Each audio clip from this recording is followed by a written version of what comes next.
రాష్ట్ర నంద్యాల జిల్లాలోని అదేవిధంగా ఉమ్మడి జిల్లాలో జాయింట్వేర్ సంస్థకు సంబంధించినటువంటి కొన్ని షోరూంలను వాళ్ళు ఏర్పాటు చేయడం జరిగింది.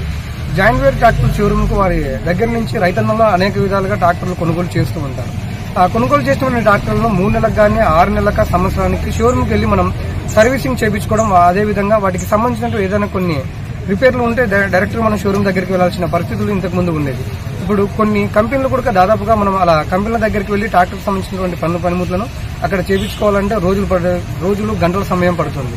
అయితే ఇది తదుపరి తరుణంలోని జాయింట్వేర్ సంస్థ అంతా కూడా వివిధ నియోజకవర్గాల్లో అదేవిధంగా మండలాల వారీగా వారు ఆ మండలం చుట్టుపక్కల ఎవరైతే రైతన్నలు వారి ట్రాక్టర్ను జాయింట్వేర్ కంపెనీకి సంబంధించినటువంటి ట్రాక్టర్లను కొనుగోలు చేసింటారో వారందరికీ కూడా ముందస్తుగా ఇన్ఫార్మ్ చేసి వారి ప్రాంతంలోనే సర్వీసింగ్ కానీ ఆయిల్ చేంజ్ కానీ జాయింట్వేర్ ట్రాక్టర్కి సంబంధించిన రిపేర్లన్నీ కూడా వారి దగ్గర నుంచే వారి మండలంలోనే దగ్గర సమయంలోనే వారన్నింటినీ కూడా రిపేర్ చేసుకోవచ్చని చెప్పేసి జాయింట్వేర్ సంస్థ వారు తెలియజేశారు. నా పేరు సుంకన్న. నేను జాయింట్వేర్ షోరూమ్ కమన్ ఆటోమేటిక్స్ బ్రాంచ్ లో డీలర్లో పనిచేస్తాను. ఆత్మకూరు బ్రాంచ్ లో సూపర్వైజర్ చేస్తుంటాను. మా ప్రాసెస్ ఏమంటే అప్పుడప్పుడు సర్వీస్ క్యాంప్ ఎందుకు పెడుతున్నామంటే నాన్ రిపోర్టింగ్ అంటే ఎవరైతే షోరూమ్ల దగ్గరికి రారో వాళ్ళకి అవైలబుల్ గా ఉండడానికి ఇట్లా సర్వీస్ క్యాంపులు అనేది పెడుతుంటాము. సర్వీస్ క్యాంప్ లో ఏం ప్రొవైడ్స్ ఉంటాయంటే ఒకటి లేబర్ అనేది తక్కువ ఉంటుంది, వాళ్ళకి అందుబాటులో ఉంటుంది.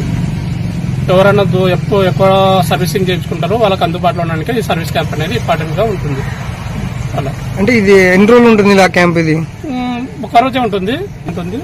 మార్నింగ్ నుంచి ఈవినింగ్ దాకా ఉంటాము. ఒకవేళ బండ్లు అవైలబుల్ గా ఉన్నాయంటే నైట్ కూడా ఉండాల్సి వస్తుంది. అంటే మామూలుగా మీకు ఇట్లా మండలాల వారీగా పెడుతుంటారు అంటే ఎక్కడెక్కడి నుంచి మీరు ఇట్లా బండ్లను తీసుకొచ్చి క్యాంపులు పెడుతుంటారు? మా వచ్చేసి కర్నూలు డిస్టిక్ మొత్తం ఉంటుంది బ్రాంచ్లు వచ్చేసి. మాకు వచ్చేసి నందికొట్కూరు మండలము ఆత్మకూరు సంబంధించిన ఇక్కడ అన్ని విలేజ్ లో సంబంధించినవి వస్తుంటాయి సర్వీస్ క్యాంప్.